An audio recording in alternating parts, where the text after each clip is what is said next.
బుద్ధవనాన్ని సందర్శించారు రెండో multi zone IG Satyanarayana.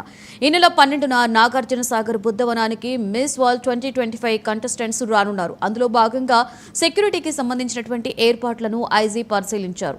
Hyderabad నుంచి నాగార్జున సాగర్ వరకు 153 కిలోమీటర్ల మేర 1400 మంది పోలీసులతో భారీ బందోబస్తును ఏర్పాటు చేస్తున్నట్లుగా తెలియజేశారు. ఎటువంటి అవాంఛనీయ సంఘటనలు జరగకుండా పోలీసుల భారీ బందోబస్తు ఏర్పాటు చేస్తున్నామని అన్నారు. మొత్తం 30 నుండి 40 దేశాలకు సంబంధించిన ప్రపంచ సుందరీమణులు హాజరవుతారని వెల్లడించారు. ముందస్తు అనుమతి లేకుండా ఎటువంటి ధర్నాలు, నిరసన ర్యాలీలకు కూడా అనుమతి లేదని అన్నారు.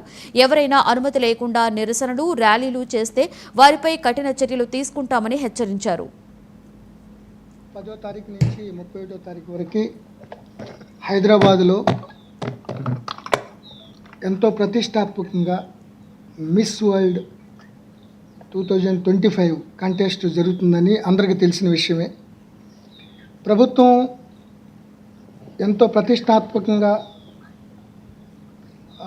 ఆ కండక్ట్ చేసే ప్రోగ్రాముకి సహాయ సహకారాలు అందించాలనే ఉద్దేశంతో అనేక డిపార్ట్మెంట్లు, ముఖ్యంగా పోలీస్ శాఖతో ఇప్పటికే అనేక మీటింగ్లు పెట్టడం జరిగింది.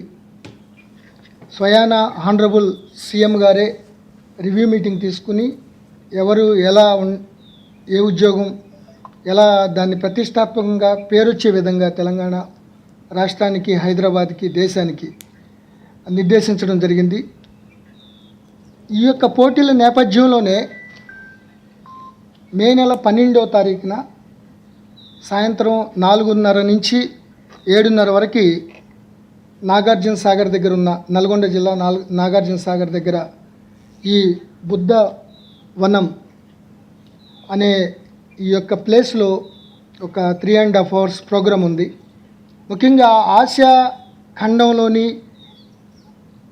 గౌతమ బుద్ధుని కల్చర్కి, సంస్కృతికి దగ్గరలో ఉన్న దేశాలకు సంబంధించిన ఈ మిస్ వరల్డ్ కాంపిటీటర్స్ 30 నుంచి 40 మంది వరకు ఆ రోజు ఈ యొక్క బుద్ధ పూర్ణిమ సందర్భంగా 12వ తారీఖున ఈ బుద్ధవనంలో ఈ యొక్క ప్రోగ్రామ్స్లో పార్టిసిపేట్ చేస్తారు.